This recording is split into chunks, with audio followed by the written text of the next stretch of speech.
Hey there, Smarty fans. Have you ever wondered about the lives of kings, queens, royals, and other famous or infamous characters from history?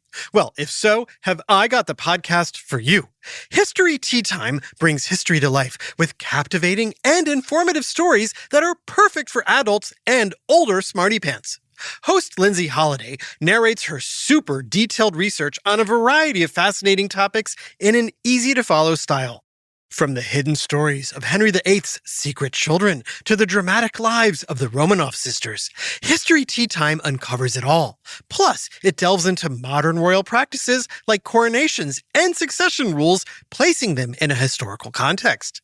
With over 70 awesome episodes averaging 30 to 40 minutes, they're the perfect length for a commute or a relaxing break.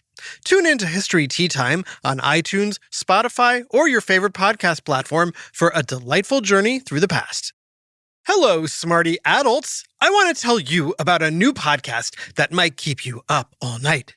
If you're a fan of ghosts, ghouls, and mysterious monsters, you're gonna love Monster Talk, the science show about monsters.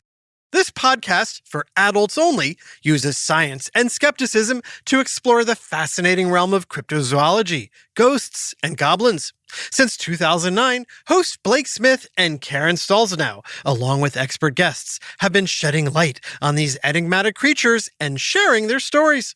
Now, Monster Talk isn't about proving if monsters exist, but rather about understanding what these tales say about our world. With episodes ranging from 30 to 40 minutes, Monster Talk is an ideal listen for adults who are intrigued and captivated by the paranormal and supernatural. But again, due to adult language, this podcast may not be suitable for the kiddos. Parental discretion is strongly advised. Monster Talk is available on iTunes, Spotify, or the podcast platform of your choice. A free study guide containing additional information and activities is available for each Who Smarted episode. Join more than 10,000 teachers and parents who've already signed up for our Who Smarted email newsletters with everything you need to help make your kids smarter at whosmarted.com.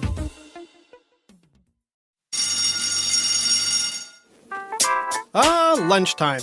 It was my favorite part of school growing up and my favorite part of the day now. What about you? You like lunch, kid? Let me see if I can guess your favorite lunch food. Think I can do it? Let's give it a shot. I'm thinking of a soft, doughy crust, covered in a nice, rich, tangy tomato sauce that's just a hair sweet, and topped with some beautiful, bubbling, hot white cheese. So, do you know what food I'm talking about? That's right. It's pizza. Pizza! Nom, nom, nom, nom, nom. So, did I get it right? Did I just guess your favorite food? Okay, maybe not for all of you. I'm sure we've got some hamburger, hot dogs, chicken nugget, french fries, mac and cheese, or salad people in the audience. Ugh, salad. Okay, probably not salad. But hey, if it is salad, congratulations on being a lot healthier than me, because I love pizza. And I know I'm not alone.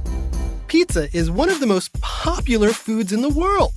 People in the United States alone eat 3 billion pizzas a year.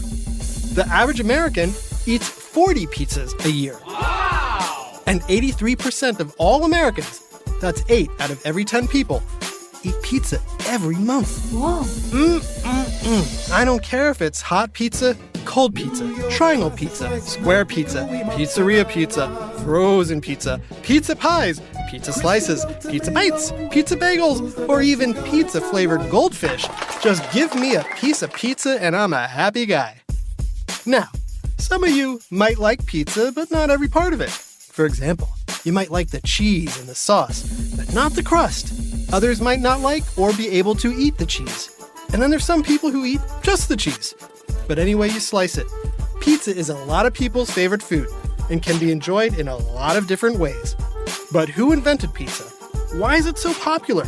And what's the deal with all those toppings? Get ready for another whiff of science on Who smarted? Who's smarted? Who's smart? Is it you? Is it me? Is it science or history? Listen up, everyone. We make smarting lots of fun on Who Smarted. Quick question. Who invented pizza? Was it a long, long time ago by the ancient Greeks? Or was it even longer ago by the ancient Egyptians in the Middle East? Or do you think it was in the late 1800s in Italy? Tricky, right? Well, the answer depends a lot on how you define pizza. If you think of pizza as just flatbread cooked in an oven, then that goes all the way back to the ancient Egyptians, Babylonians, and Israelites in the Middle East who ate flatbread baked in mud ovens. Whoa. And if you think pizza needs to have toppings, then we're talking the ancient Greeks and Romans who baked flatbreads topped with olive oil and spices. Yum. Today, we call this focaccia bread. And while it's delicious, it's not quite the pizza most of us know and love. You know, the kind topped with tomato sauce, cheese, and toppings. That did start in Italy. But how and when? For that, we have to go back to 1889, to the Italian city of Naples. Scusi, I am looking for the famous baker Raffaele Esposito.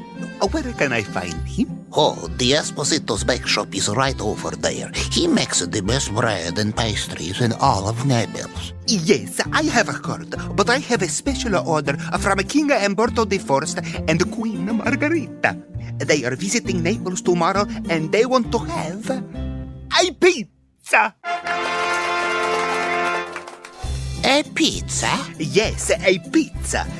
They want Mr. Esposito, the famous baker, to make them a pizza.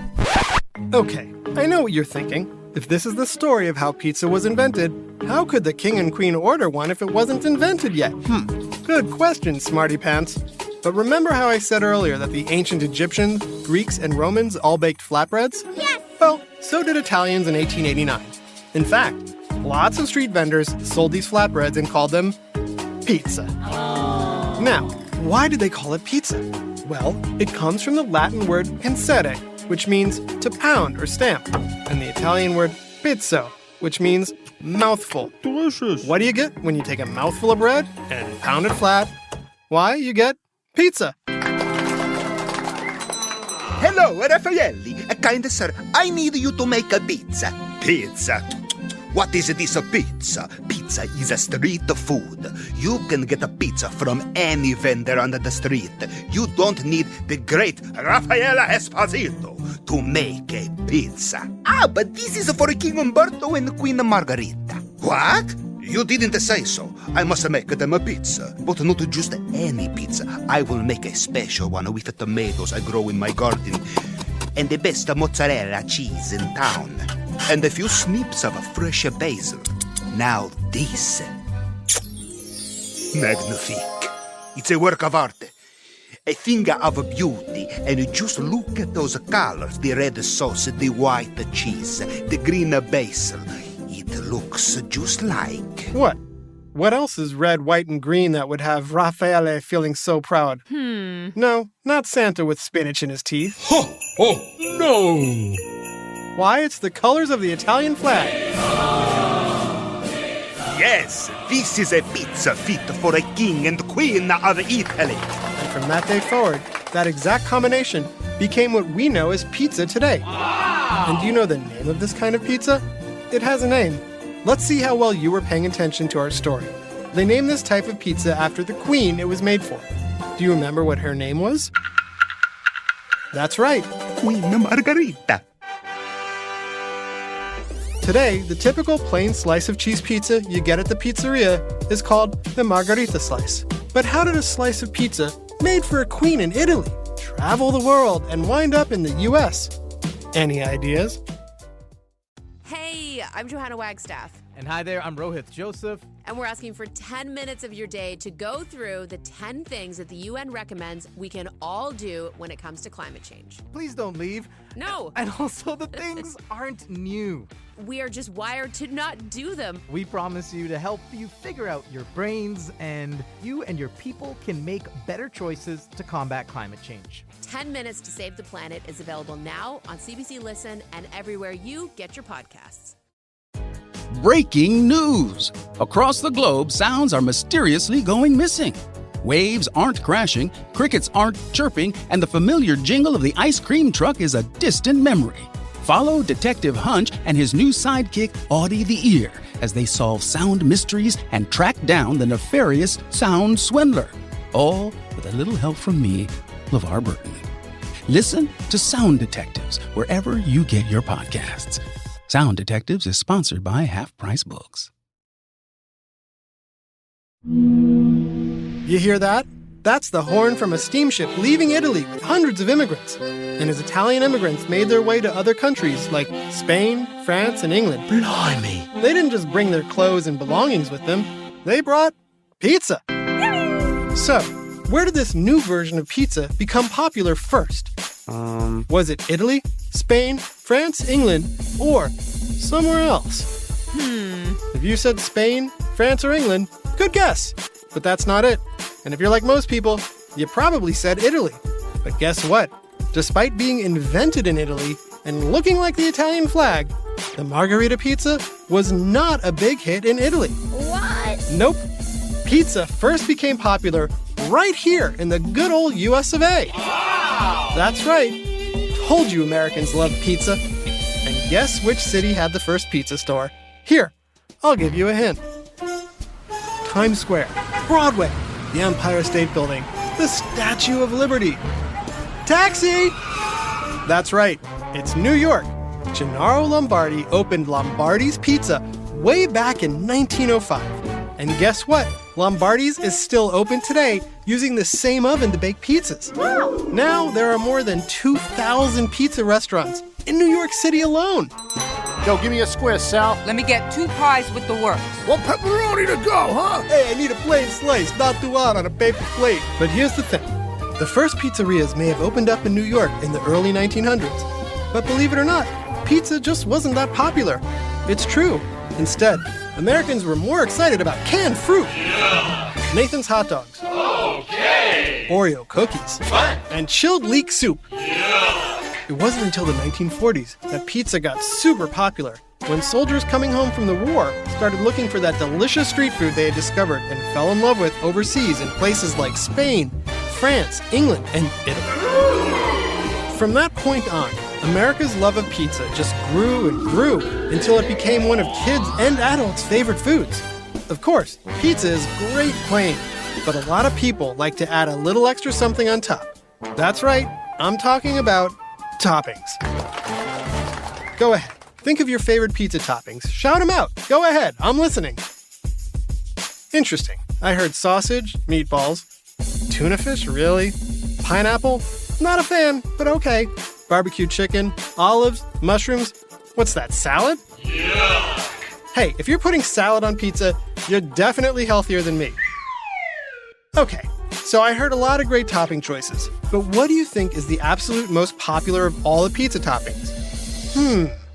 Let's see if I can help you put it together with a few clues. First clue, not salt, but did you say pepper? Great.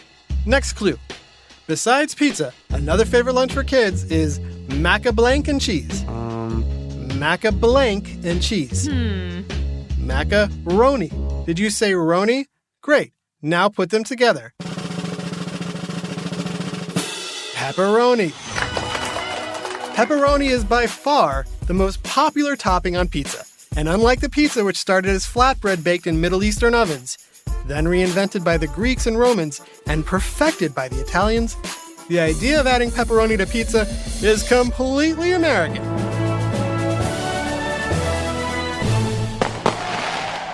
That's right. Starting around 1950, Americans began enjoying the salty meatiness of pepperoni on top of their pizza, but they didn't order it that way. The idea of a slice with pepperoni came much later.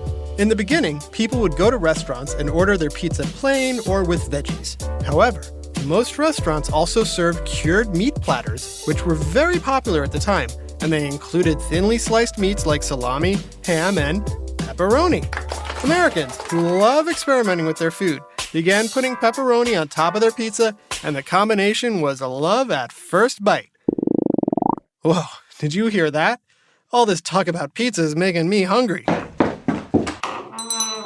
Excuse me, one salad, please? Oh, and could you put a pepperoni pizza on top of it, please? To go? Thanks for listening to Who Smarted? Today's episode, Pizza, was written by Adam Tex Davis and voiced by Brandon Bayless, Kim Davis, and Adam Tex Davis. Technical direction and sound design by Josh Hahn. Who Smarted was recorded and mixed at the Relic Room Studio. Theme song by Brian Suarez. Lyrics written and performed by Adam Tex Davis. Who Smarted was created and produced by Adam Tex Davis and Jerry Colbert. New episodes of Who Smarted every Monday, Wednesday, and Friday, and free curriculum and activities available on whosmarted.com. This has been an Atomic Entertainment production.